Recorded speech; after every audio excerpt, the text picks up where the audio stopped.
Today on the channel, I've got a car so nice, I thought I'd expo it twice. It's the 2024 Mazda CX-5 Turbo Signature in rhodium white. Let's talk about it.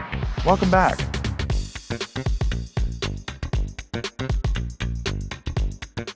Welcome back to SparkPlug TV. My name is Chris and I do car reviews for literally everybody, not just car enthusiasts. Before I begin today's video, please don't forget to like this video, comment something down below, subscribe to the channel, and hit that bell icon so that you get notified whenever I drop a new video, which is whenever I can, girl. I'm busy.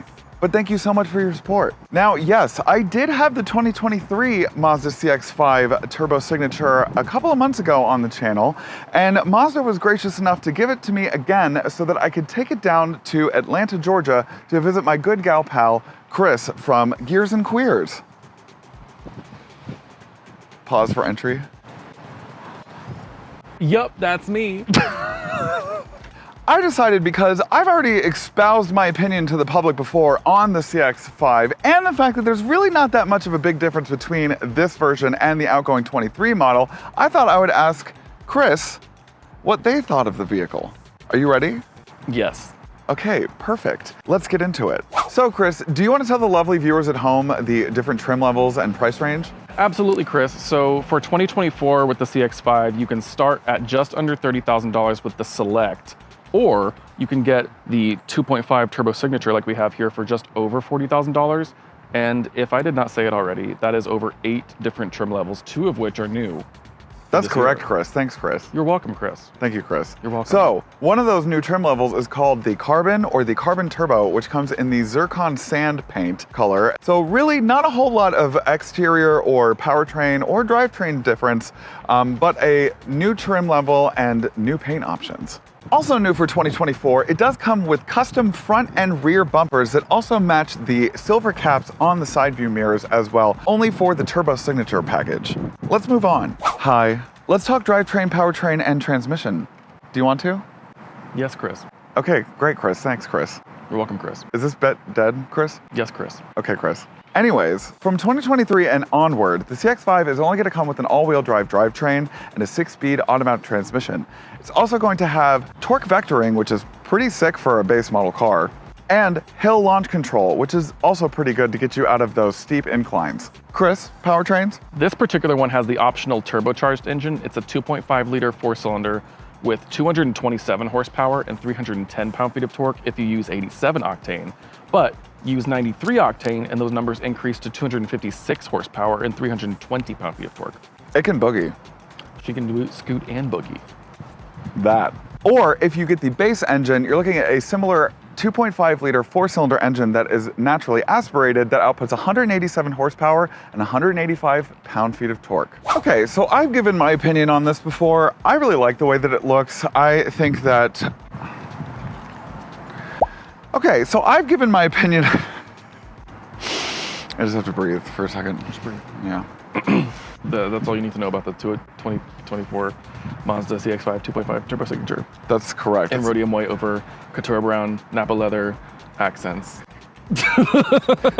So with all of that said, what do you think of the way that she looks on the exterior? You know, I am not particularly fond of the additional body coloring around the wheel arches and stuff. Interesting. I think that because there is an additional line in the body that it looks like it's not supposed to be there to me. I also could give or take the silver accents on the mirrors and the front and rear bumper, but I think that this car overall presents a very premium feel that belies its price tag. What do you think of the front fascia? The front fascia, I think that the new grille design is nice. I actually do. Like, it's a little bit more aggressive. You could tell it probably gets hella airflow. Can you say Hella. I can say hella. Hella. I'll bleep it. Is that a bad word? I think so. What about the, so do you know the Mazda, the typical outgoing Mazda lighting signature where it kind of looked like a tumbler with a headlamp in the middle of it, and yes. Now it's got kind of this like 90-degree angle hook yes. For the daytime running lights. Do you like those? I think that's perhaps less distinctive than it was before, but I think it looks good on the car. Really? Why do you think it's, I think it's more distinctive. You think so? I think so, because I think it gives it a more defined look, like especially with the angular nature of it. And to me, it kind of looks like it's harkening back to like those like halo or angel eye looks of like the early 2000s. For the BMWs? Yes. So you're saying she's trying to be a BMW? I think that if you want to buy a used BMW, but you know that's a bad idea and you want a new reliable car, you buy this. That's tea. That's tea. What do you think about the 19-inch alloy satin finished metallic wheels? I actually really like the wheels and the tires on this car. I think the proportion of the wheel, of rim to tire, and the overall car is really good. I like the finish of the wheels, that like kind of hyper silvery looking color. I think that is really elegant. And yeah, I think it serves luxury. It is serving something, and luxury is what it's trying to do. Correct. Correct. All right, let's go inside. Welcome to the interior of the 2024 Mazda CX-5 Turbo Signature. In what's the interior color? Catura brown. Catura brown. Does it look brown? It brown? looks brown. It looks brown after a moment, but at first it definitely looks black. Like it's a very subtle difference between the brown and the black, I think. Yeah, I honestly, when I had this, because I had this interior in the last CX-5 that I had, and it did not, I literally, after 4 days, realized that it was brown. That's incredible. Yeah. What do you think about the interior in general? I think the interior generally presents very well. Like there's a lot of like soft touch, a lot of like stitching, a lot of nice luxurious details where you are going to touch with your hands pretty much regularly. I don't really like the black plastic right here, but like we have to live with that. It's everywhere. Yeah, the piano gloss black is a trend that will not die in the auto industry. I want it to die. Okay. So badly. Do you? I don't mind it. But like right around here, I have claws. I have raptor claws. You do have raptor claws, yeah. Which, How do you live in those things? how do I wipe my How do you wipe your Okay, what about, so this is the 12, well, actually, do you want to turn the car on? So it does come with a standard 12.3 inch infotainment system. The only time, I guess I forgot that was gonna happen. The only time that it is touchscreen is if it's using the wireless Android Auto or Apple CarPlay. So what do you think about the fact that it is, for the majority, you have to use this spin wheel, but if it's under Android Auto or Apple CarPlay, you can actually use it as a touchscreen? That is kind of odd, although it's kind of, at least from this angle, the screen itself is far enough away that it would be kind of annoying to touch it, I suppose. Well, you're also in my driving position, so that's probably But I can't even touch the gas pedal. But like even all the way back here, like I can't even, and I've got like 4-foot arms, and I like can't even reach. Yeah, I mean, So this is a little bit more convenient.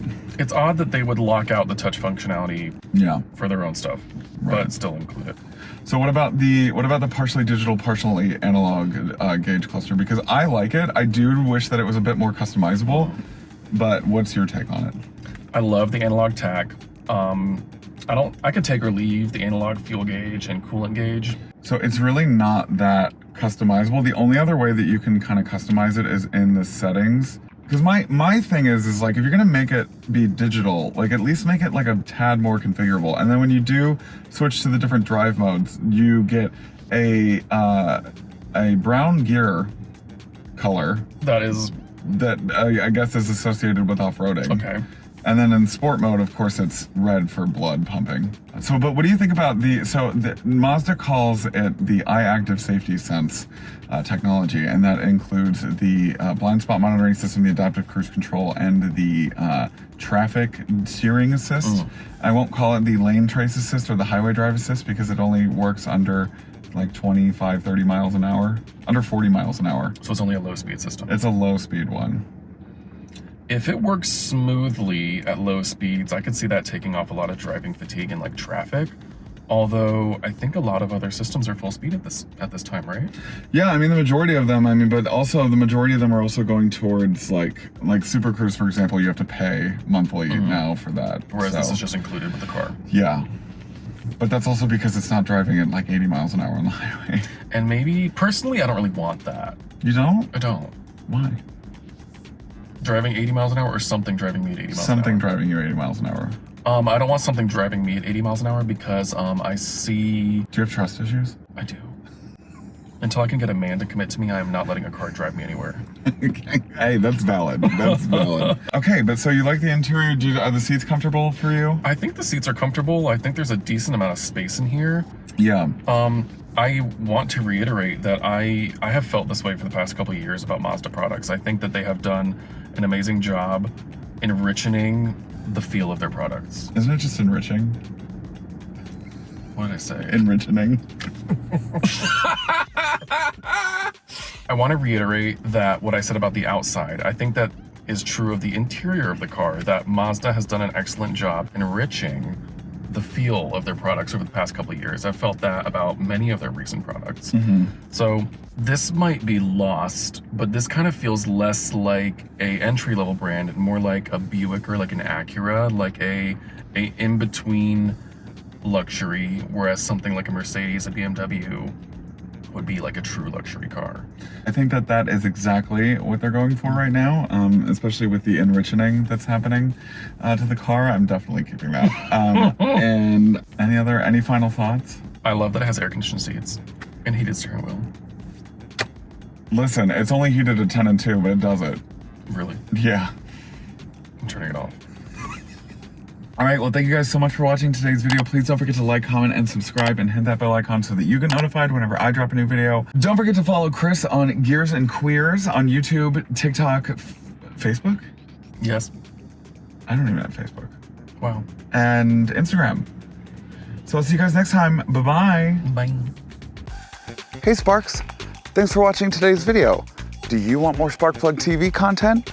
Then you can choose one of these 3 options. Right over here. The middle button is to subscribe to my channel, so please do that. Right over here. These 3. I can't see them in real life, but they're right here.